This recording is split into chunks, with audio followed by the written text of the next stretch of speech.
Okay, this simulation shows you the application of the Bernoulli's equation.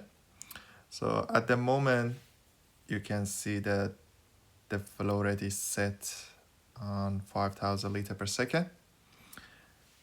And you can also change the flow rate on the top left icon. So I just set on 5,000 liter per second. And you can measure the speed of the entry flow and speed of the exit flow. So because the cross-sectional area at the entry and the exit are equal, then you can see that the speed is the same. Even the pressure at the same level and the same height should be the same.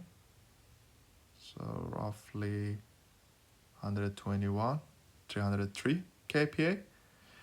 And this is because of having equal cross-sectional area at the entry and the exit. But if I squeeze the entry and make the entry narrow, then you will notice that the speed of the entry flow will increase. So it becomes around 6.2 meter per second, while this amount is still 1.6 meter per second at the exit point. And you will notice that the pressure will be dropped here. So around 109, while this pressure at the exit point is 124.6 kPa. So this shows you that the speed has inversely proportional to the cross-sectional area, and the pressure has a direct relationship with the cross-sectional area. If you decrease the cross-sectional area of then the pressure will decrease, and if we decrease the cross-sectional area, the speed will increase.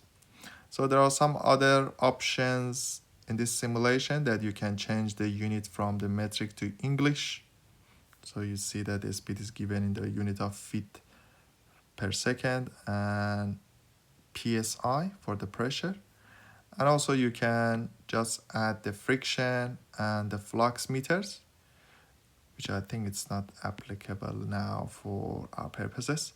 But the most important thing that you have to understand from this simulation is the application of the Bernoulli's equation, and you can play with the flow rate and change the diameter at different part of the pipe and measure the speed and the pressure.